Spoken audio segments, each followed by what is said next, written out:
Hello, everyone. Thank you for being here and welcome to the LACIS Lunchtime Lecture Series. We have our presentation today titled Race and Space in the Making of the Latin American City During the 20th Century.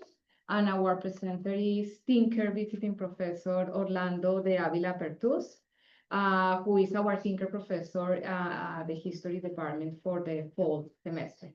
He is an assistant professor at the International Institute of Caribbean Studies at Universidad de Cartagena. He holds a PhD in history from the University of Connecticut, and his work deals with the intersections between race and space in the remaking of Cartagena, Colombia, as an international tourist destination in the 20th century. So welcome and thank you, Orlando, for being here. So gracias. Thank you, everybody, for being here. Before to begin, I want to express my gratitude to Professor Sarah McKinnon, Adriana Angel, and Sarah Rip for the invitation to be part of the lecture series, and to the Department of History, Anthropology, and the Chase Museum of Arts for co-sponsoring this presentation. And overall, to UW-Madison and the Tinker Foundation for having me this semester here. This has been a wonderful experience, truly productive. The whole process of the research has been quite a journey. So my stay here in Madison is certainly a major step in that process. So this presentation is part of my book project that analyzes the intersection between race and space in the making of Cartagena as a tourist destination during the 20th century. So any feedback is more than welcome. I'm going to try to keep my presentation to 30 minutes, perhaps, so we can have enough space to discuss and for the Q&A. On October 11, 1976, King Juan Carlos I of Spain arrived in Cartagena, a coastal city in the Colombian Caribbean, on the first ever visit of a Spanish monarch to the Americas. The next day, he visited the Christopher Columbus Monument in the Plaza de Aduana to celebrate the day of the Día de la Hispanidad, a Spanish national holiday commemorating the landing of Columbus. A headline in the Spanish newspaper ABC described the occasion as the most emotional celebration of Hispanidad. The cover featured King Juan Carlos I opening the gates of the newly restored Palacio de la Aduana, the seat of the municipal government, which serves as the city's custom house during the colonial era. A tourist guide published 2 years later celebrated the event by remarking that Cartagena was, and I open quote, the city which most conserves the imprint of Spanish dominion in America. Indeed, over the last decades, the national and local governments had carefully tailored the landscape that welcomed King Juan Carlos I in celebration of Hispanidad. Between the 1960s and 1980s, they restored the colonial walled city, transforming it from a central business district into a historic center. Although the production of the historic center was primarily motivated by the government's efforts to turn Cartagena into a heritage tourist destination, the restoration of its colonial architecture was also driven by the local elite's attempts to establish Spanish cultural heritage as the city's foundation, as the foundation of the city's collective identity. They openly embraced Hispanidad, a transnational, cultural, and political project promoted by Francoist Spain during the 1930s to boost Spanish nationalism and to strengthen diplomatic ties to the country's former colonies in Latin America.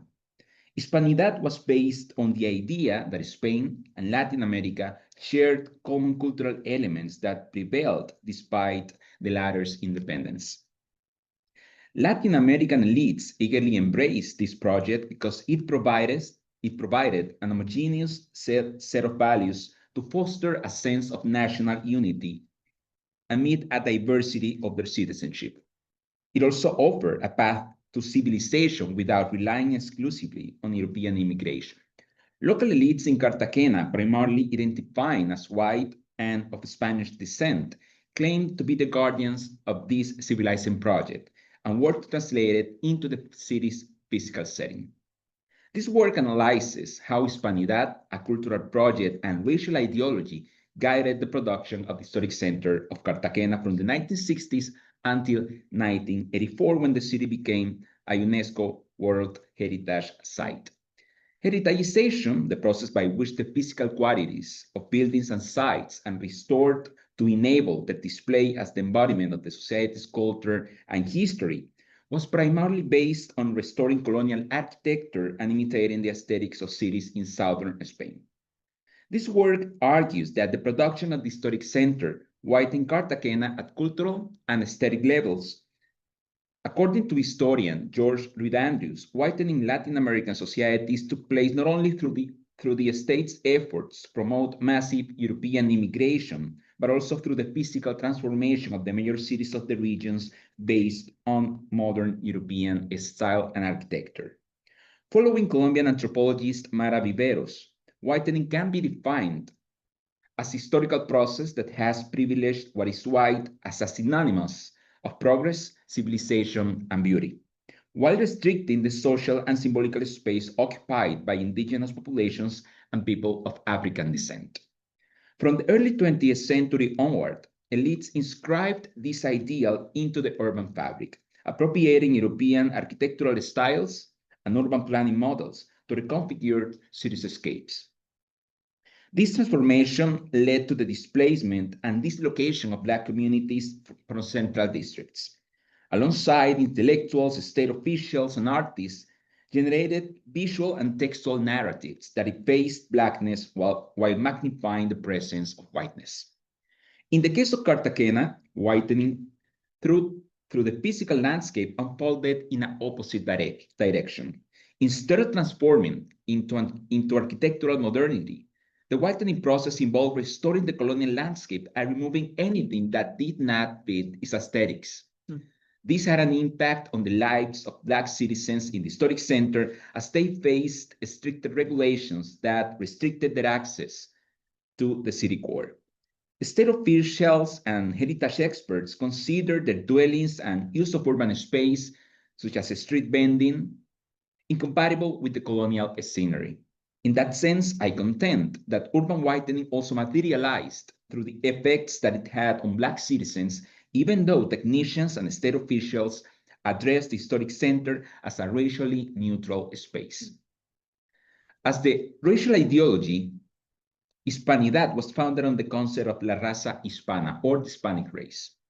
This concept, of course, carries different significance in Latin America than in the United States. It is, of course, related to the place of origin south of the border. Still, it was coined to describe an ethnocultural category that united Spanish and Latin American people around multiple cultural elements, including the Spanish language and the Catholic religion. Despite its claims of universality, Hispanidad was based on a fictional notion of purely Spanish and white Latin America untouched by racial mixing. Even though the promoters of Hispanidad did not advocate for a straightforward equivalence between whiteness and la raza hispana, they still discursively erased the presence of mestizos, indigenous, and Black people in Latin America. The ideology of Hispanidad did not renounce whiteness, which continued to serve as the default standard against which all others were measured. Yet, the sympathizers of this ideology in the region had to address the overwhelming racial diversity of their societies. Latin American intellectuals made space for mestizos, indigenous, and Black people within the community of La Raza Hispana only if they embraced Spanish culture. At the heart of the project lay the celebration of the victory of the European Christian civilization over the so-called barbarism embodied by the people of color.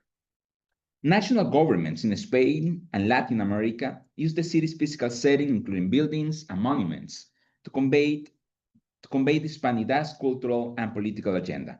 The Francoist regime in Spain, for example, restored buildings linked to foundational events, such as the landing of Columbus and the Reconquista, and turned them into carriers and symbols of its ideological program, as well as a tool to instill it into the collective imaginary. Heritage and architecture conveyed the regime's representation of national identity. My work builds on scholarship on geography that examines the intersection of race and space in the social production of urban environments, with particular attention to how racial ideologies shape spatial formations. On the other hand, studies from the whiteness perspective prove particularly useful to explain how uneven social relations of power in the context of racially hierarchical societies also produce special forms that essentialize, and I open quote, whiteness as a normative social bastion, as put it by Alastair Bonnet, a British geographer. To use whiteness as a tool of analysis strips a normative privileged identity of its cloak of invisibility. This becomes critical to unveil urban policies and urban planning's racial innocence, which often presents itself as racially neutral, despite its ideological background and consequences over Black and Indigenous communities. The historiography about urban Latin America has reified and naturalized political decisions on the production of urban space as racially neutral. Literature that acknowledges the westernization of Latin American cities since the early 20th century, particularly through the adoption of architectural and urban planning models drawn from Europe, often exhibits a blind spot on the issue of racialization. However, over the last decades, new works have discussed how these urban reform and modernization projects throughout the 20th century had a racial foundation despite silencing race and elaborating urban planning documents. In the case of Buenos Aires, this study highlights how the city, amid a national process of whitening through immigration, gradually pushed Black citizens to the outskirts, enhancing invisibilization of Black Argentinians.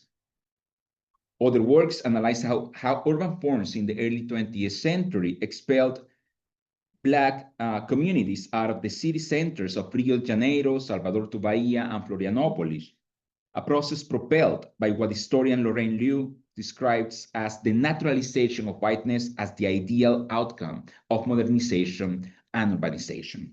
Looking at the cases of Rio de Janeiro and Sao Paulo, new works point out whitening disguised as modernization erased Black spaces while cementing a narrative through the construction of monuments that effaced Black presence in the city's history. Unlike most of these works focused on the early 20th century amid a process of modernization, mine shows the continuity of urban whitening through the following decades, sustained by economic strategies of urban development, such as urban renewal, historic preservation, and heritage tourism. I will now move on to the case of Cartagena, a city that during the 20th century was portrayed in tourist literature and in the works of local intellectuals as a window into the Spanish past, almost like a Spanish city frozen in time. Tourist literature emphasized the city's colonial past and the living traces of Spanish culture because, at the time, the stories of the conquistadors who entered the Americas and the long-lasting wars between the Spanish and the British empires captured the attention of popular culture worldwide.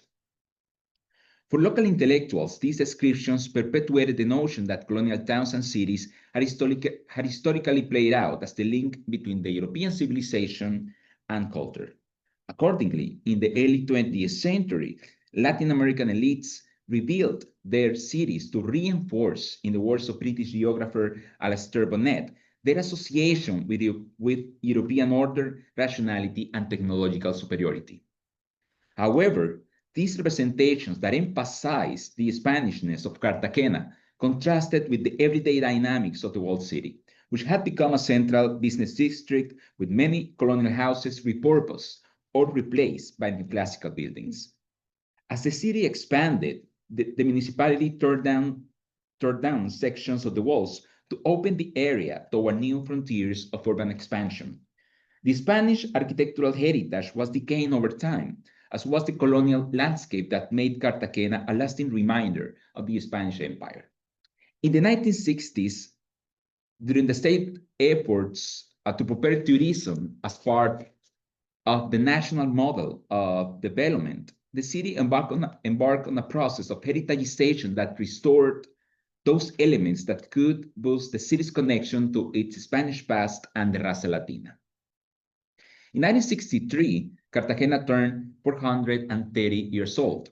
Local authorities, intellectuals, and guests, including the Spanish ambassador to Colombia, which is not a coincidence, of course, They gathered to inaugurate the conquistador Pedro de Heredia statue. During his speech, Governor Fulgencio Lequerica stated, and I open quote, "Nothing compares to the significance, amount of effort and yielding energy and unwavering will of La Raza Hispana during the discovery, colonization, and conquest." Historian Eduardo Lemaitre, a prominent member of the Academy of History who, as a governor, commissioned the monument construction, also delivered a speech celebrating Spain's civilizing labor. He says, "The Spanish conquistadors indeed caused disruptions and committed acts of robbery and cruelty, but it is also true that they brought us the light of civilization and lifted us from barbarism.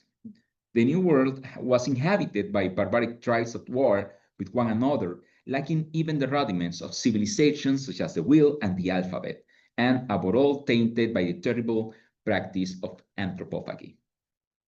Lemaitre praised the Spanish for creating, and I open quote, "the only connection that positively binds us, whether through religion, language, science, and arts, to the great Western civilization." The statue was designed by the Spanish sculptor Juan Diavalos, who participated in the construction of the Valley of the Fallen, a monument commissioned by Francisco Franco in 1940 to commemorate the fallen combatants of the Spanish Civil War. The anniversary of the city's foundation points out how local elites embraced and translated Hispanidad into the urban space. Authorities took this further when they ordered the colonial houses within the old city to be whitened, a move to honor, and these are the words from a journalist, to honor our Iberian heritage, to look similar to the white towns in Andalusia, to be more authentically Spanish. White painting and colonial architecture became the physical embodiment of the Spanish cultural heritage. These efforts to whiten the city symbolically and physically, either by commemorating the colonial past or reviving Spanish architecture, were part of a larger effort to restore the colonial landscape within the walled city. The concentration of commercial and institutional uses in the area compromised this mission. The public market, for example, located across the Pedro de Heredia statue, was a prominent example. In 1968, a reporter from the Washington Post described the atmosphere in these words: "As you approach the periphery of the wall compound, the pace quickens. City gates lead to where the real action is. Taxis and big open-sided buses painted in brilliant day-glow color pass. Across the way, vendors and hawkers have set their businesses." It wasn't until 1966 that the national government, headed by President Carlos Lleras, paid attention to the city's heritage. His National Development Plan envisioned tourism as a means to improve the country's balance of payments, severely affected by the 1956 declines in international coffee prices. President Lleras sought to make Cartagena competitive within the Caribbean market as new destinations emerged to absorb the demand created by the 1960 United States embargo on Cuba and the expansion of their routes in the region. To do so, he turned to Spanish expertise to enhance the city's potential, particularly with regard to its historical heritage. He had witnessed Spain's rapid tourism development facilitated by the restoration of castles and towns on the Mediterranean coast. He hired Juan Manuel Zapatero, a renowned military historian who had an extensive experience working on the restoration of colonial fortresses in Puerto Rico and Peru. In 1967, Zapatero visited Cartagena, where he met with authorities and custodians of the city's colonial heritage. Based on his visit and archival research, he developed a report with specific instructions for conducting the fortress's restoration. Zapatero recommended restoring the fortresses in the bay and the mainland of Cartagena and transforming them into tourist attractions. In doing so, he focused on reinstating the center's environmental characteristics by doing a museological rehabilitation, which included reintroducing siren towers and access ramps, as well as establishing bars and restaurants decorated with colonial era artifacts and staffed by personnel in period attire. All of these aim to recreate the colonial landscape for entertainment purposes. The ideology of Hispanidad heavily inspired Zapatero's approach to heritage restoration. Although his primary goal was to contribute to Cartagena's transformation into a heritage tourism destination, he was also committed to restoring the colonial landscape as a living monument to the Spanish Empire and to La Raza Hispana. Zapatero considered his work a contemporary, and I open quote, battle against the loss of the treasures represented by these glorious stones, so unique in beauty and grandiosity. He even compared President Lleras, Governor Lequerica, and himself to the soldiers who defended the city against the assault by the British Royal Navy in 1741. Our battle, he said, shall not be remembered even though it is historical. We will be pleased as anonymous soldiers to serve with no other satisfaction than meeting our duty to La Raza, of course, referring to La Raza Hispana. Zapatero's report was complemented by a more comprehensive heritage and urban planning projects in the years that followed. Although they differ in their philosophy or strategies, they all sought to continue the widening of urban space. 1978 plan for urban development, for example, urged property owners to avoid painting their houses' facades with bright colors and order painting ornaments, cornices, and balconies in white. According to Argentine architect Ramon Gutierrez, who was a consultant to the UNESCO and visited the city in the 1980s to find out how the process of heritagization was progressing, local authorities tried to impose a poorly defined restoration to colonial style on modern structures. These measures sought to standardize the aesthetics of the walled city to create a fantasy of a colonial-like environment that would meet the tourist expectations and provide a material foundation for the city's identification with its colonial past. This recreation of the colonial landscape had unprecedented consequences for Black communities and citizens living and working within the walled city. And one example of that is the history or the case of the Chambacu neighborhood. The walled city surroundings were home to hundreds of Black, poor, and working-class families who settled there between the 1920s and 1930s. They built a neighborhood called Chambacu on the nearby wet, swampy land. Its proximity to the city center made it a target of urban cleansing projects as early as 1955. The fate of Chambacu was sealed in 1969 when President Lleras' government promised to fund the clearance project and relocate the community to different housing projects across the city. The presence of Chambacu near the walled city was deemed inconvenient to tourism development. Historian and former governor Eduardo Lemaitre stated, "It is unthinkable that American tourists are going to travel from their homeland to ours just for the sake of looking at the spectacle of the streets of Chambacu."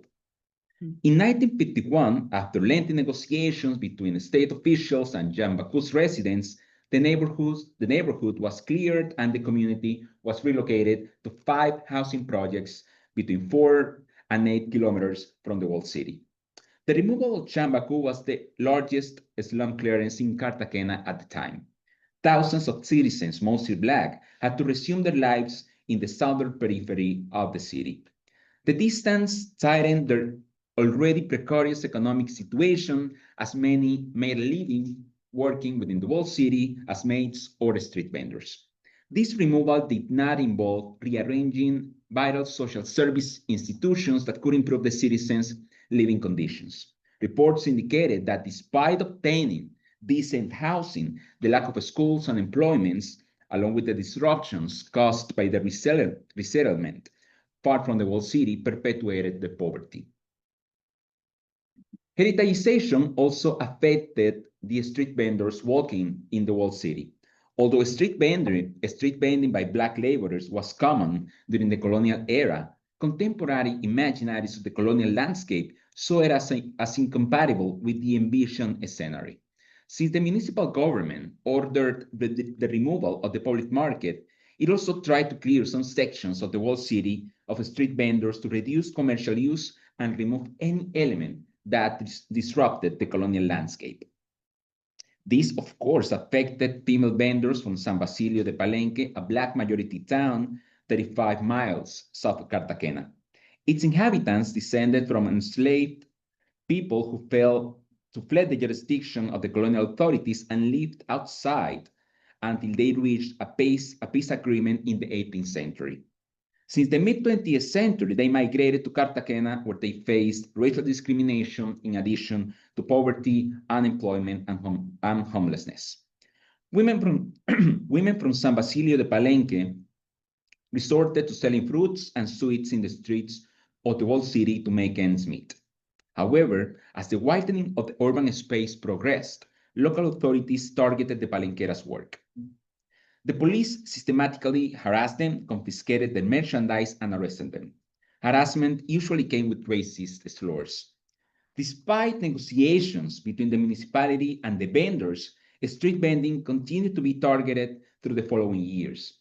In 1983, local authorities declared war on street vending, and this is a quote from a newspaper, on the grounds of protecting the city's image as Colombia's historical heritage. Over time, this kind of customary practice of policy by local authorities enforced segregating practices that deterred Black citizens from working within the boundaries of the tourist and historic areas. On June 1st, 1983, Cartagena celebrated its 450th anniversary. The city welcomed prominent visitors, including Prince Felipe, the son of King Juan Carlos I, which happens to be the current king of Spain.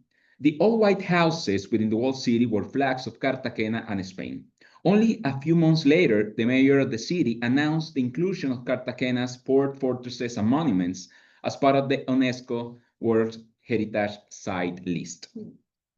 After countless efforts, Cartagena had recreated its colonial landscape. The newly restored fortresses, the narrow streets, and historic centers' wooden balconies mirrored those of the cities in the south of Spain. The recreation of these physical traces, which reminded Cartagena's connection to the colonial era, embodied the whitening of its urban space. However, at the same time, Cartagena underwent a parallel process of embracing its Caribbean ties, a move necessary to position itself within the regional tourism market. This process began along with the process of heritageization and was supported by the national government, which hoped to make Cartagena able to compete with destinations across the Caribbean basin. This turn was also translated into the city's urban space. In the early 1990s, local authorities dropped the rules that demanded painting colonial houses in white. From then on, houses were painted in vivid colors, making them look closer to Santo Domingo or San Juan than to the Spanish cities. This renovation of the colonial landscape that is the whitening that local elites had advocated since the 1960s certainly angered some of its advocates. This demonstrates that the role that racial ideologies played in the making of urban space in Cartagena during the 20th century. Although urban planning and historic preservation rarely mention race when planning the production of the historic center, the cult of Hispanidad heavily influenced the process. This racial ideology informed the efforts of intellectuals, city planners, and local authorities to recreate the colonial landscape. At the same time, the effort to translate its values and aesthetics into the city's physical setting severely affected the lives of Black citizens living in Chambacu and working within the whole city. In the case of Chambacu, technicians and state officials in charge of the clearance project rarely ascribed racial meaning to the neighborhood, a pattern that matched how state institutions approached this informal city across Latin America, even where Black and indigenous citizens made up a significant share of its population. Still, heritageization rested on erasing elements deemed incompatible with the aesthetics of the colonial landscape, including a Black community whose presence was believed to be inconvenient for the prospects of heritage tourism. Whitening took place not only by imitating Spanish urban forms to the restoration of the colonial landscape, but also through the erasure of Black citizens' presence in the historic center. The heritageization of Cartagena invites us to think of the intersection between race and space in the production of urban space in Latin America. More importantly, it led us to question the racial innocence of urban planning and heritage projects, the power of whiteness, and of the spatial form it produces lies in its ability to be perceived as normal and to function as the standard against which all else is measured. Its hegemonic status is rendered invisible by presenting itself as neutral and detached from power structures. This invisibility indeed troubles any methodological effort to uncover its racial foundations. Although planning and heritage conservation documents do not mention race, this does not mean that race doesn't inspire them. Even when race doesn't directly guide decision over the use of urban space, it is also essential to consider the effects of planning on the lives of racialized subjects. In methodological terms, this requires focusing on the impacts of urban policy and not only on the wording of planning documents.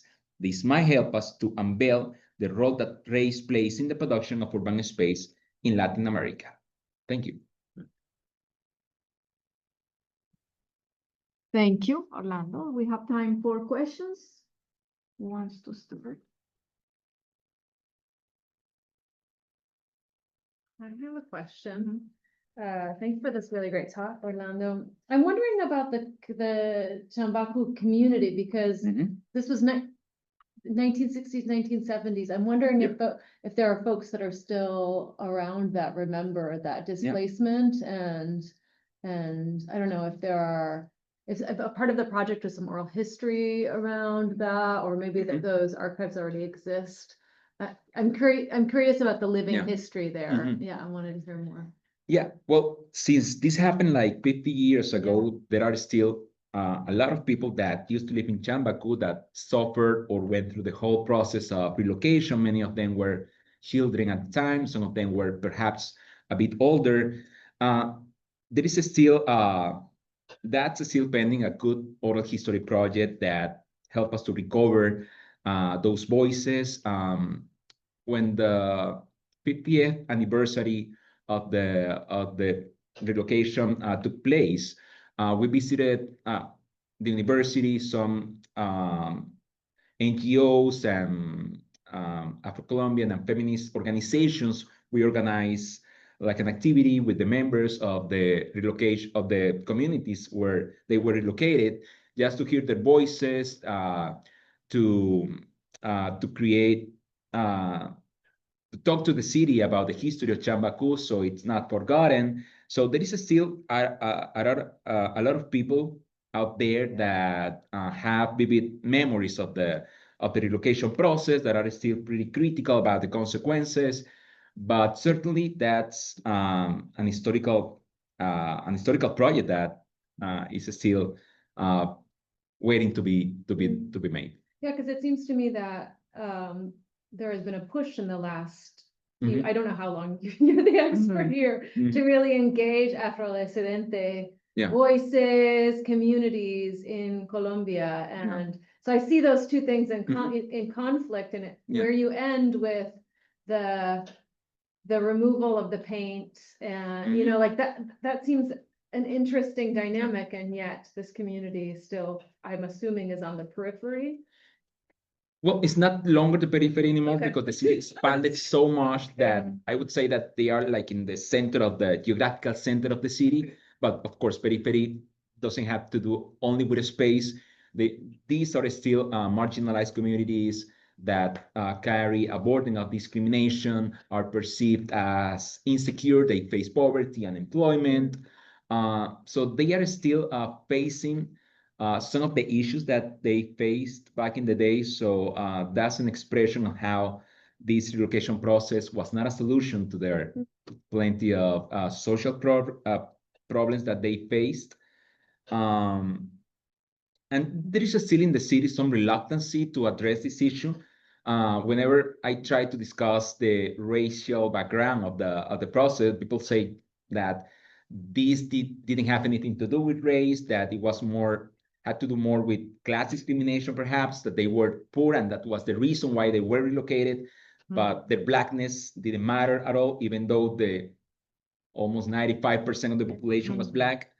and all the tropes, racist tropes that are pretty obvious in the sources. And still, despite of that, people is reluctant to talk about racism in Colombia, because there is this idea that it is a heritage from the 19th century, to be certain, that racism was eliminated with the process of independence, with the creation of the republic. But it's not true. The reality, the everyday reality, speaks of something else.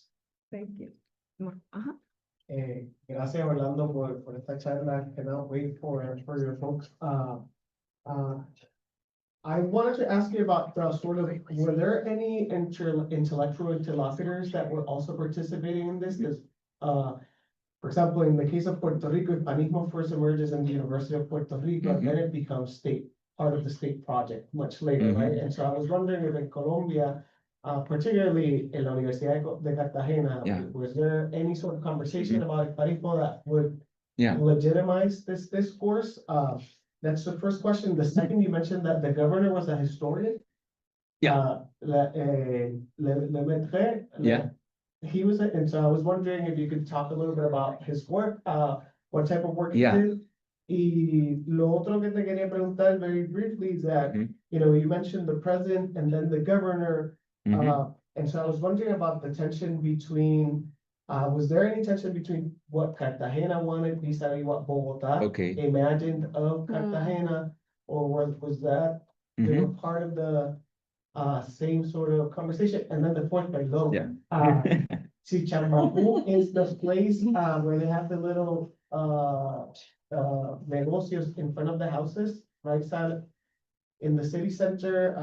There's nightlife. Is that where the Chambajú people live now? Okay, well, several questions here. Wonderful.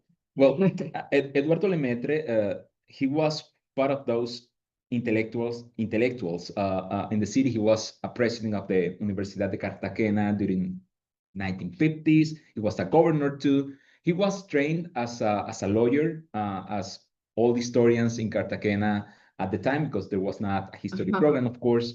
So perhaps all this debate about Hispanidad and about La Raza Latina, perhaps it took place also in the university, but it was more like a public debate. So many of these were public intellectuals who were also participated also in politics. They were part of the city's elite as well. So they have like different roles in the city.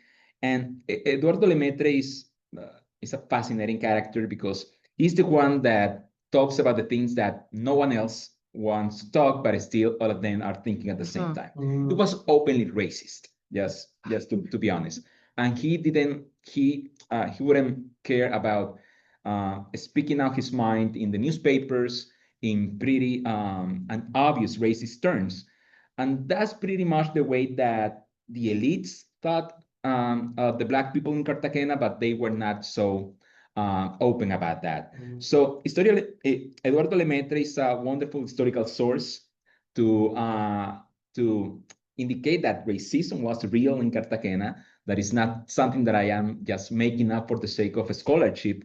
So he's also a good example of how these elites were successful in translating all these racist and racial ideologies into the city's physical setting. There were sometimes, and that's in relation to the question between Cartagena and Bogota, sometimes there were some disagreements, because of course in Bogota they were more interested in propelling tourism development, sometimes not getting so much about the quality of the heritagization process that they were financing from the capital. In Cartagena, they tried to keep the balance between tourism development and preserving the historical architecture, so they wouldn't risk the authentic architectural heritage of the city.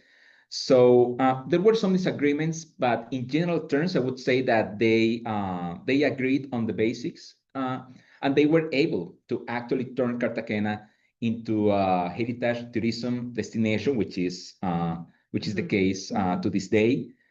Some of the things that I have been like finding out in the sources is that, for example, in the way that Bogota perceived Cartagena between the historical racialized geographies in the country, I mean, Cartagena was always perceived as a black city from the perspective of Bogota, and of course, the elites were not happy about that. So there were some agreements in some spaces, but of course, there were some disagreements above all in terms of the representations.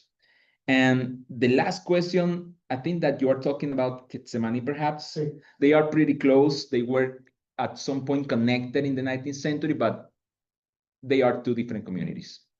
All of them are suffering, in any case, the consequences of tourism development.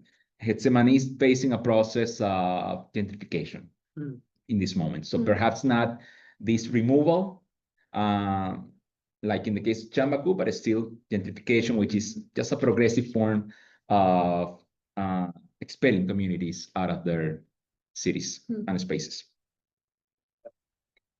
More questions? Yeah.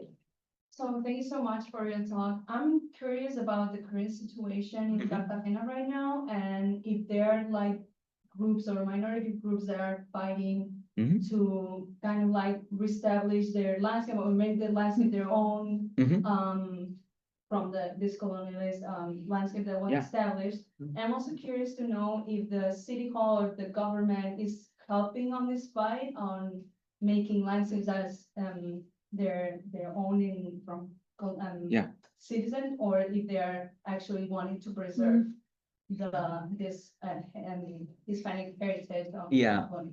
I think it's more balanced in the present than in the past, and that's because now we talk about intangible heritage and cultural heritage, and that has like an official support. So it is impossible for a city government just to ignore that. And of course, there are plenty of organizations that are rooting for preserving not only the fortresses, but also all the culture and the history of the people that built the fortresses. So I would say that it's more balanced in the present. Still, the economic structures that at the end influence the transformation of the cities, they are still standing. The city it is experiencing a rapid process of touristification, which has speed up gentrification like in the last 15 to 20 years. I mean, what we have today, and that's the case almost in any historical center in the Caribbean, either in San Juan or Santo Domingo, even in La Habana, in Cuba, it's that all these areas are losing their populations. And in the middle of this process, basically, are losing all the cultural background that made any of these spaces historically significant. And that has to do with the process of gentrification and how transnational capitals are taking over the real estate in the historical centers. So that's the current situation right now. Of course, there is a lot of debate, but in general terms, I would say that the last many governments in Cartagena, they have sided with the idea of turning the city into a tourism hub for the region. So I wouldn't expect so much from them in that sense. But still, as I said, there are many organizations in the city that are fighting the process, which is good in any case. We have a question on Zoom. Okay. From Victor. Victor wants to know, yes, could you tell us about the debates or tensions within the University of Cartagena or Colombian universities more broadly when it comes to the kind of research that you're doing? Thank you for that question. No? Yeah, that's always Insider baseball. yeah, perhaps. Yeah, I mean, as I said at the beginning, the scholarship in Latin America in general, not only in Colombia or in Cartagena, the scholarship in Latin America in general, they are still reluctant to see the connection between race and the making of urban space. So whenever any of the many scholars that are working on this field try to talk about the topic, there is certain reluctancy or skepticism about the relevance of race in urban planning. People tend to say that, but you are trying to say that this is just like in the Jim Crow in the United States back in the 1960s and 50s, or this is apartheid in South Africa. I'm not saying that's the case. Yeah. I'm saying that there are specific patterns for Latin America that are that could be traceable through the historical sources. So yes, in many universities, these kind of topics, they just they don't seem like attractive, or perhaps too close to the present, or too opinionated, perhaps. And I do believe that, of course, we have to be ethical in our work in history, but I serve a political agenda. That's true. I mean, as a citizen of Cartagena, I'm a scholar of the city, but I am also a citizen of Cartagena, an inhabitant of the city who happens to work in the historical center, who believe that it's important for a public university to be in that space amid this process of touristification. My work is also speaking of the many efforts that the organizations and citizens in Cartagena are making in order to have a space for themselves in a city that is turning more an international tourist destination. So yeah, since it is so political, sometimes it raises some eyebrows. Yes. ¿Usted tiene algo más para decir sobre los efectos económicos de la hispanidad en los países en general? Porque supongo que el turismo subió mucho, pero obviamente es terrible para la gente marginalizada. Y es un gran cambio en la economía de una ciudad de quitar todos los vendedores y sí. Yep. Gracias por la pregunta en español. To talk too much in English gives me a headache. También. Sí, efectivamente, Cartagena se ha convertido en una ciudad muy turística. Era el sueño de estas élites. En la actualidad es uno de los destinos turísticos más importantes, no en Colombia, sino en todo el Caribe.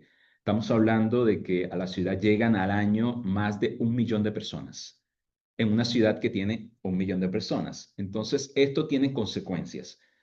Hay, por supuesto, un impacto económico positivo, sobre todo porque muchas personas, incluyendo street vendors, vendedores ambulantes, han intentado, a veces de manera exitosa, acceder a este mercado y vender bienes y servicios y obtener un beneficio económico quizás mínimo, pero que es importante para ellos. Entonces,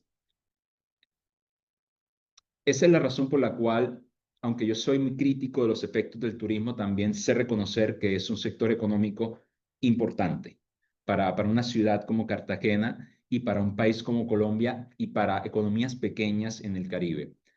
Pero también es importante reconocer las consecuencias, ¿no? De generar, por ejemplo, una relación de dependencia con respecto al turismo. Eso es devastador, porque el turismo es inestable. A veces hay mucha gente viajando y with the COVID pandemic quedó muy claro que a veces cualquier cosa puede interrumpir el comercio. Eso afectó muchísimo a Cartagena. Nos hemos recuperado.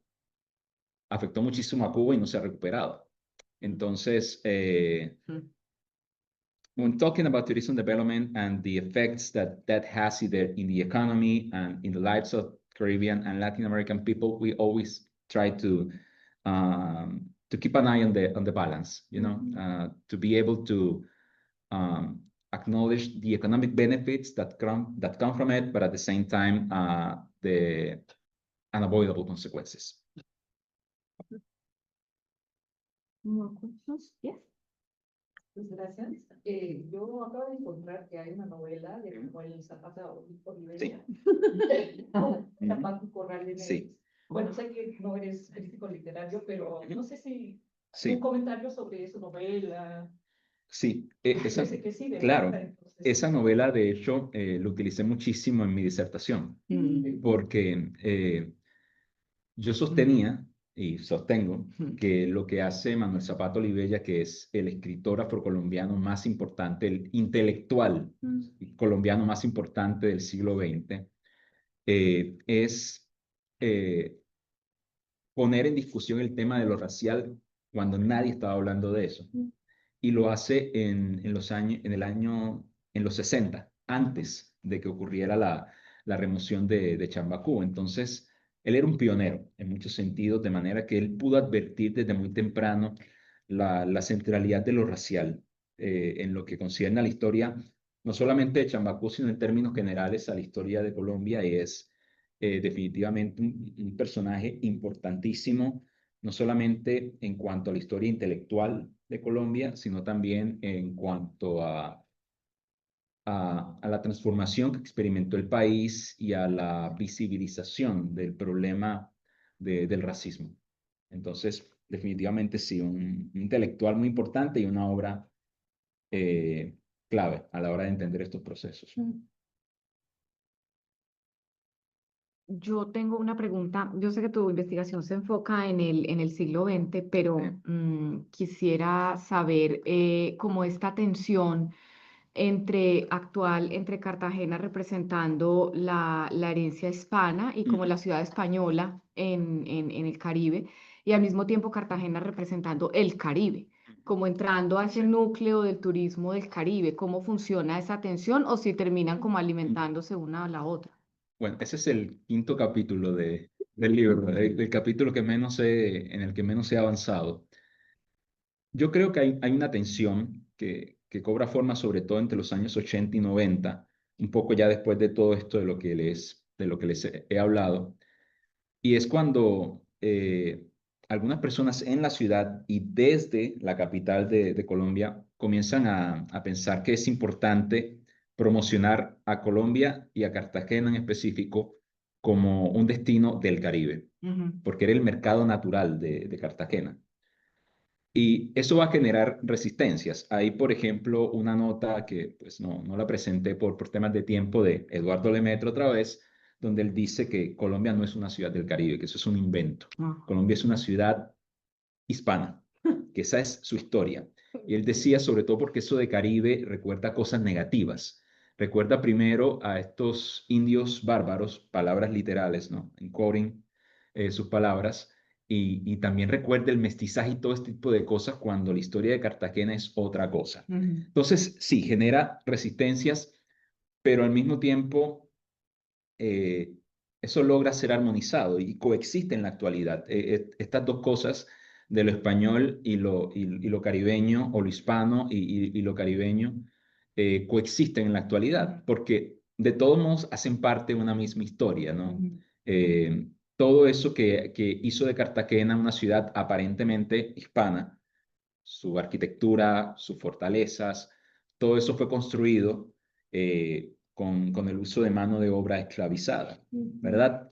Entonces, claro, esa historia está allí. De modo que en la actualidad lo que existe es más como una noción que incorpora elementos de lo uno y de lo otro de manera muy estratégica. A veces se visibiliza mucho más lo caribe por temas de marketing y a veces un poco más lo hispano en términos de cultura. Pero son dos cosas que en la actualidad coexisten con ciertas tensiones. Hay sectores de la élite a los cuales no les gusta esta cosa de lo caribe, de lo afro, y siempre como que se alarman un poco con esto, pero está allí. Eso sí que son dos realidades que coexisten, no pueden dejar de coexistir, por lo menos en el término del presente. Que además es muy interesante cuando hablas de las élites, de cómo impiden esa representación de Cartagena como el Caribe. Ahora, por ejemplo, que el presidente de Colombia presenta a Colombia como Caribe. Sí, Todo el país ahora es el Caribe y nosotros como todo el país no nos hemos visto nunca como el Caribe. exacto. Hay allí interesante. Claro. ¿Más preguntas? Muchas gracias, Orlando. Muy interesante. Gracias.